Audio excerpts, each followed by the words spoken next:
Hello mga ka-vloggers, mayong hapon kanatong tanan. Nanalo na naman ang ating manok na doblikara, binabai na pula tapos bunting, white ligid yan ha. Ang hit niya is dito lang, niya, ang paa niya, halimbawa ganon, dito ang hit niya.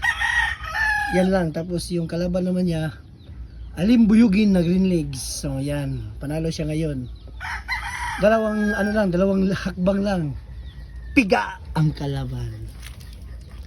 At ngayon, meron na tayong, since nanalo na siya, may papares ako na dalawang babae dyan na sweater yellow legs, tapos McLean nga hatch. Ito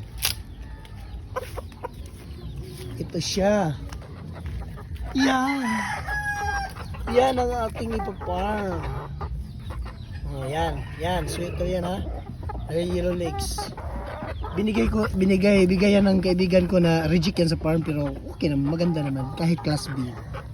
Yung isa naman, McLean hatch yan. Yung tapi na yan, yung blue legs na yan. Tapos this coming April, may lalaban natin yung super sweater natin. Sayang lang hindi tayo nakabidyo ngayon kasi may mga pulis na dumating. Yan ang lalaban natin April. Ano yan?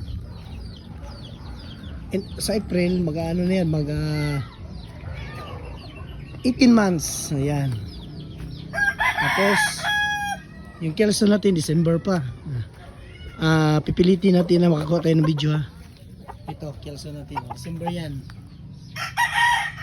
Okay. Yan lang muna mga ka-vlogs.